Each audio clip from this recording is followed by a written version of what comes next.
3. All right, welcome back to Quality Matters. I'm your hostess, Darcy Chambers. Kyle. And we are back for round 3 of the Mayo Clinic. Hopefully we'll wrap it up this time.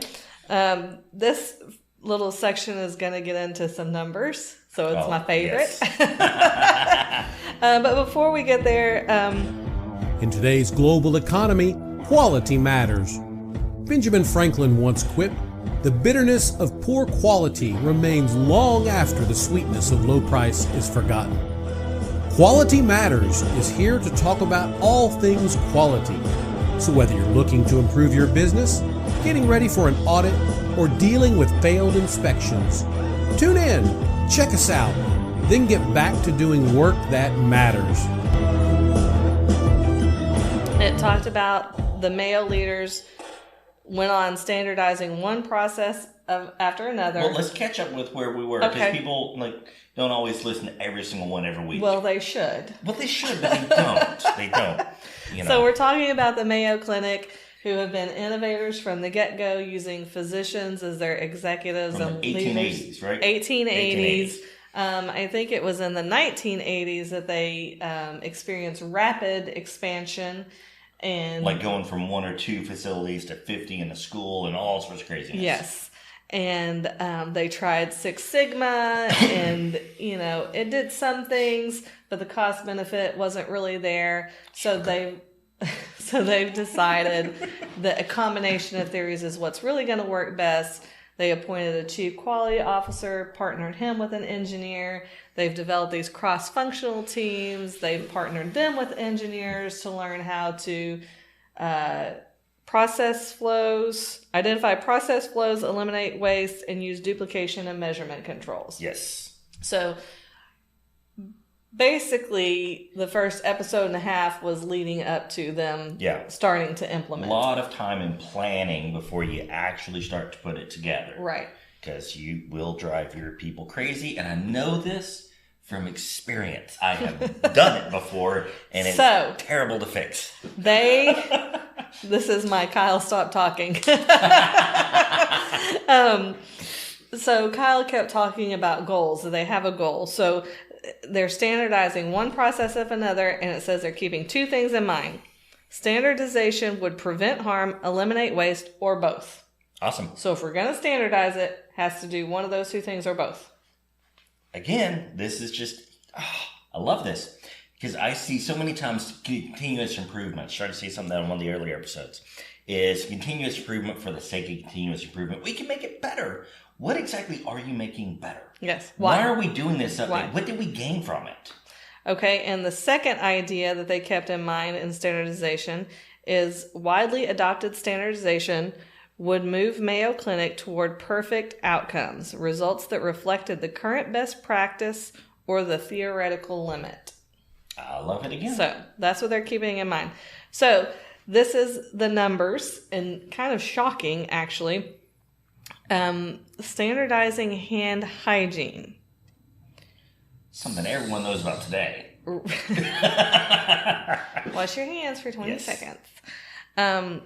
So they had some summary observations, like their own observations and outside reports. They were shocked to discover that they were only 50 to 67% compliant with the standard practice of preceding every patient contact with hand washing or germicide.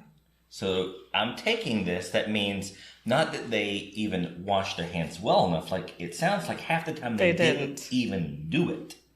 Right. Now, if you listened, which if you haven't, shame on you, go listen to the earlier 2 episodes on this. But staph infections were something that considered an inherent risk. I love and that the term. Institute of Medicine has now said, not anymore. We can prevent this. Seems very preventable in hindsight. So what did they do? They employee awareness, patient education. They installed additional sanitizer dispensers, put up reminder signs. It says the presence of monitors, which I guess is like people watching them or somebody's watching them. That's what I'm assuming. And other means. So then the compliance climbed to more than 95% and stayed there. Okay. Then it says the monitoring was reduced to sampling, and the change is now well ingrained. Yeah. So some of these changes that come to your organization you may not like won't necessarily stay there once everybody gets really good at what they're doing. And I love the fact here that it was, the monitoring, like they may have literally had someone that just walked around and watched, or you wash your hands. But then they reduced it to sampling. And that's what happens anytime we do an audit anyways, is an audit is just a sample. We don't get to audit everything you do. We sample it. And if we take enough samples, we have faith that everywhere else is working.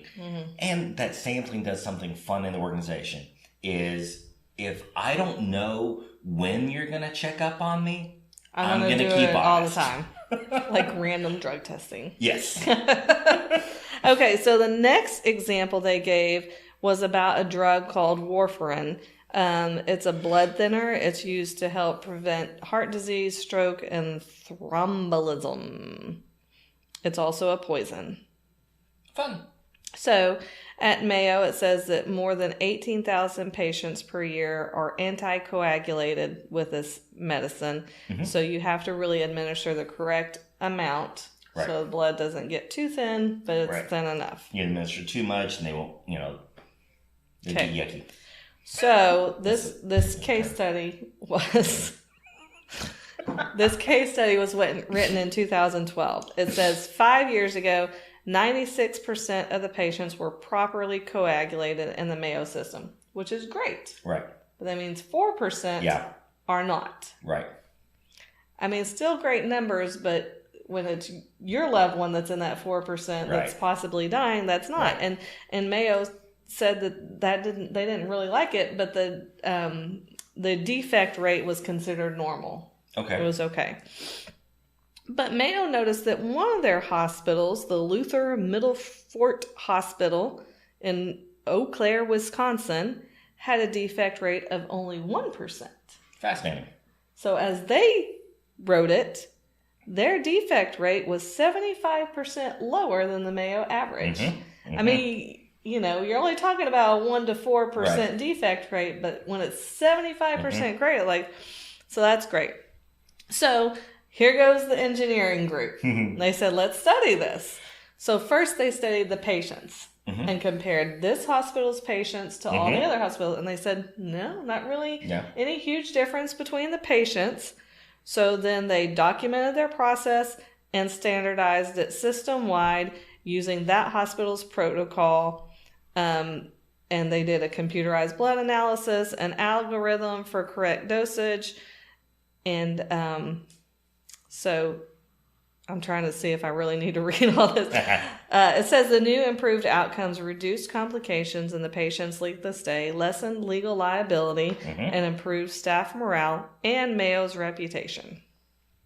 Makes sense. I think it's amazing. And that they started with looking at the patients. Hey, there's a difference in patients we get. Because something simple, say that the population for this other clinic was a lot older than the population that came to this clinic. That's a significant difference. Yeah, so, okay, we can't standardize this protocol, but nothing was different. So now they're talking about the challenge of scaling up. It says an important component of improvement would be to establish a community of individuals who were adept at implementing quality practices across the institution and sharing learning with other medical facilities across the nation. Oh, yeah. This led to the development of the Quality Academy and the Medical Information Reporting System. All right. Now, this is interesting. Yeah. Okay. So I don't typically share what we're going to talk about with Kyle. I might just say the topic. Oh, we've got a case study on Mayo. But he happened to be around when I was reading this. I was sitting outside in our backyard trying to escape the kids so I could focus. And then he came. And so I was reading it. So since he was there, I was like, oh man, this is cool. So he's heard all this. Yeah. So they were developing a quality academy to train new people or maybe retrain people. And again, before they developed it, they considered what they wanted it to be. Yeah. So Kyle has talked about this a number of times through these episodes. Don't just do it to do it. Let's have a goal in mind. Yeah. So they wanted to consider the role of the academy, the purpose served by the academy, and the delivery of knowledge. It's not improvement for the sake of improvement. Start with an end in mind. What will this do? Right. So it's pretty cool. So now they have graduates of the Quality Academy, and they're called Mayo Fellows, and the program is now the Mayo Fellows program. Every employee of Mayo is encouraged to participate. It's not a doctors only or this much experience. Every member, and one of the CEOs used to kick off his organizational meetings by asking, who here is a Mayo Fellow? I love it. You gently add that prestige. That's what they said. It comes with prestige. They all, so it has different levels of achievements. It's kind of matched to the belts of Six Sigma because they used all the different theories. And you get a pin. And so you get a bronze pin, which equates to a yellow belt. A silver pin equates to a green belt. A gold pin equates to a black belt. And a diamond pin is a master black belt. Oh, man, I need that diamond one. So lots of math. Lots and lots of math. I like math. I like numbers. You like calculus? Not really. Okay. I got a C, I think, in calculus. In high school, AP calculus. I think that's okay. I drew the line once they started mixing calculus with chemistry. I was out. I was done. So there's internal prestige. Obviously, these participants make valuable contributions. They proudly display the pins they've earned. So it helps to build a culture around excellence. I mean, culture is just so overly critical. I think I talk about this on darn near every one of these, but you have to find ways to build your company culture, and it won't happen in 6 months. Well, I appreciate that they make it available to everyone. Yeah. You know, so many times there's certain members that are left out that shouldn't be. You know, like we said, everybody contributes from the janitor on up. Yeah. Well, I mean, something simple that I tried to do. Cafeteria workers. I agree. And in hindsight, I wish we could have even done it different, but my whole company, I was safety manager.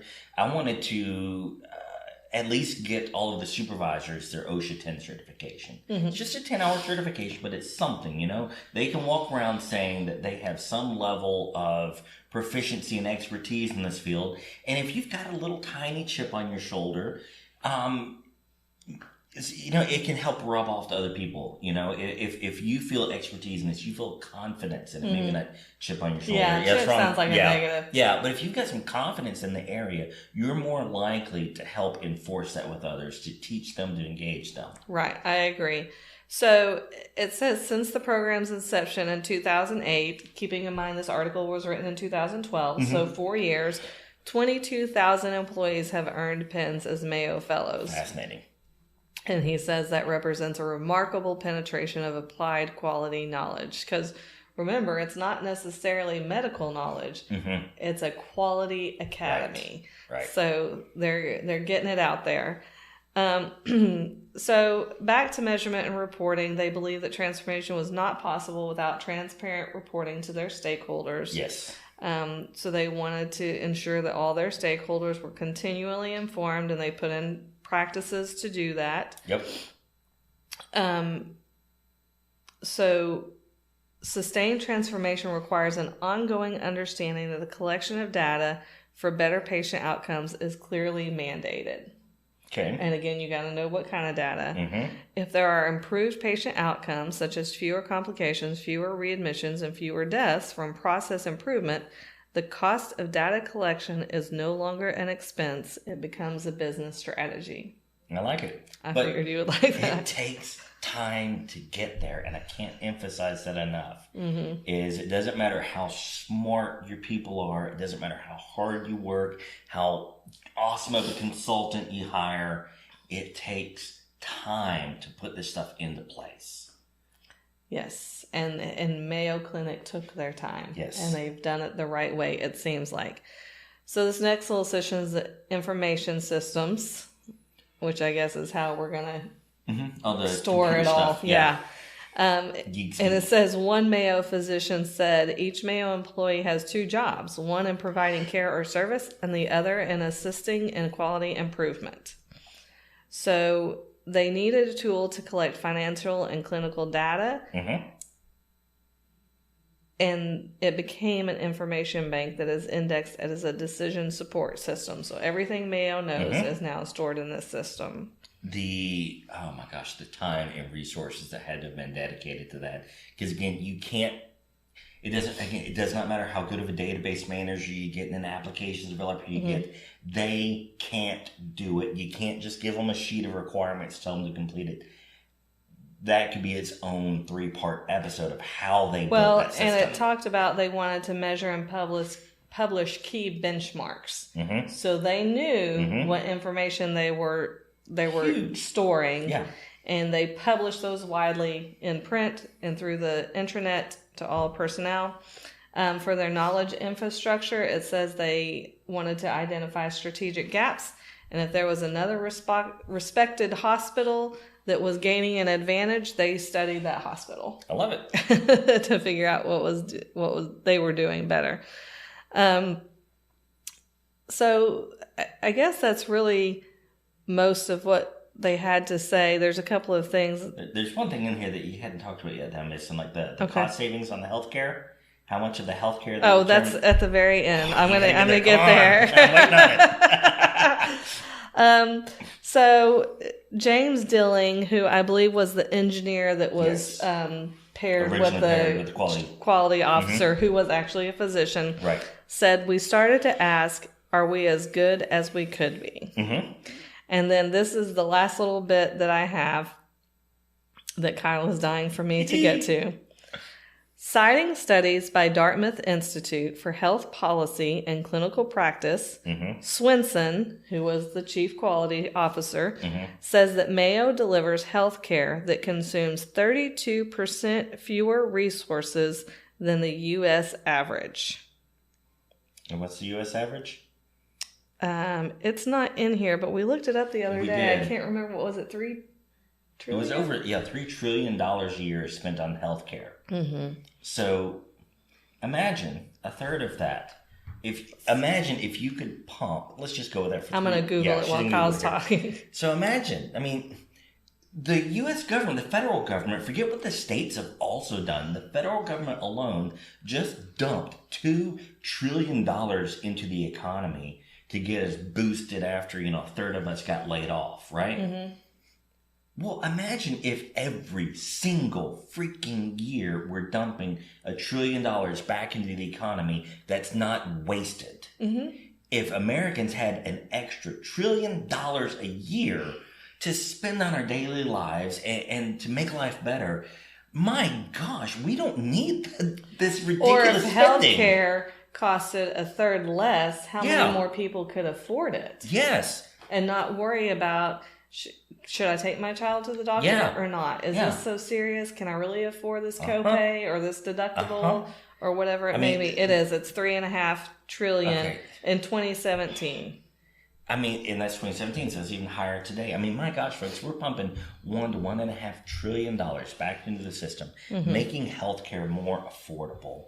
And you're going to increase the quality as you get these cost decreases. So we're getting, it just makes me sick. This is why I love quality, though. Right. Because there are so many ways you can make the world better. Well, and I've said a number of times I like the numbers because not everybody, but most people want the ROI.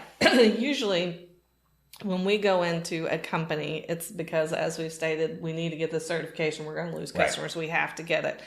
I wish so much that there were more companies or organizations like Mayo Clinic that says, are we as good as we could be? Yep. And oftentimes we're asked, well, what's the ROI? Is this really worth it?